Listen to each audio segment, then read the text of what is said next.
All right, this is John Brass from RunMichigan.com talking to McMahan and running for the Hansons, and was out here and got to get 2 starts today for a 10-mile race, right? Yes, 2 starts. So you got to practice on the first one, right? Yeah, so we got about just shy of a half mile in before they called us back, and then we had a hour-and-a-half delay. So that was interesting. Definitely tested my energy levels, which isn't a bad thing when you're considering marathon training for the fall.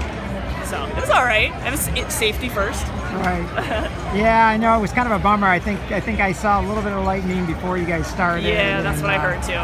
Yeah, and it sounded like, and then I know it started raining, and I think we were all hoping it was going to hold off, let you guys get the race in. But, right, yeah. And then it looked like for the restart, it started raining again. It did start raining again, and I got to be honest, I was pretty cold for the first few miles. So it took a while to get warm back up, and just kind of okay, yeah, we're still racing today. It just took a little mental. So by mile 4 or so, then I started to feel okay, I'm in this. I kept my eyes up, and I started passing people, started working through. So yeah, just took a little bit today. What now? Did the humidity change at all after the restart? No, I mean, as far as weather goes, it's totally fine. We got a few gusts of wind out there a few times, but nothing out of the ordinary, and I've done this race enough to know that we could have got blasted with heat today, so I mean, I'll take this. I wish we didn't have the delay, but as far as weather goes, it's fine. What kind of pace were you able to hold out there? Right around 6 flat. Okay. I think I had a few miles under, a few miles over. The first few miles were probably pretty slow, and then started clipping them off. But yeah, I mean, it just wasn't what I was looking for today, so but that's just part of it. That's part of racing. That's part of training. You don't get all your best days when you want them. Was there a lot of puddles you guys had to deal with too, or was it? There was a few. I mean, it's slippery. The wet paint on the roads gets a little slippery, and just a few turns, it was slick. So I know you said when I talked to you before the race, you said you're training for the Cal International, right? Right. So my plan was this actually wasn't on my plan. We just decided to do that this week. I'm going to do Philly half marathon, which is in 3 weeks in September, and then take a short little break, and then start training for Cal International, which is in December, first weekend in December. All right. Do something different. I've never done a December marathon. It's a U.S. championship, and I told you before the race, I watched footage from last year, and just looking at where I would expect myself for time, at mile 22, it was just person after person after person lined up, and I find that super motivating. I'm it's not so much about the times, it's about the fun and the competition and the camaraderie. I really want to experience that one more time.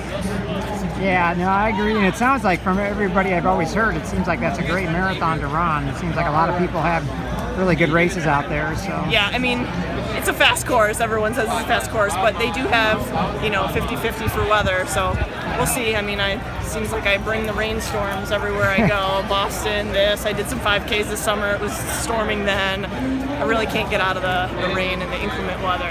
So when was your last marathon then? I did Boston. Okay. I finished 12th. So you had a good race. It wasn't bad. It was, I'm still in that I want a fast time mode, but yeah, sometimes you just gotta sacrifice that and run a good race. Right. Did you enjoy it out there in Boston then? Everything else about Boston was awesome. My race wasn't great, but the whole hype around Des was amazing. I mean, as soon as I heard that as I was finishing, all the pain went away. I was so pumped for her. We've known each other for 13 years. I consider her a close personal friend, and we've been teammates. We've been through the trenches together. I was so pumped for her to finally get that day, for sure.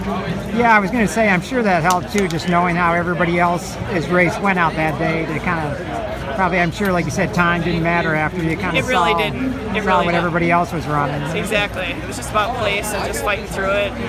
And finishing just for my own personal pride reasons. Yeah. I was going to say that was just an interesting race, looking at times for people, because you're looking at a halfway point, you're like, what's going on? And then you turn it on, and you're like, okay. I saw a lot of people coming back towards me to get to the aid station that was behind me, so you could really see who was dropping out.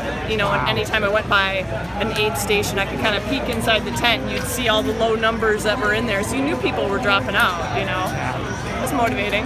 Yeah, I was going to say, like you said, after that and today, I guess it gives you lots of experience on these weird condition days, right? Just gonna put it out there, Cal's probably gonna be raining.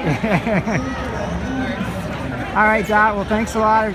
Always appreciate the interview. Good to talk to you. Yeah, you too. Good luck in Talk your to you training soon. this fall, and I guess your half coming up in a couple Yes, weeks. a couple weeks.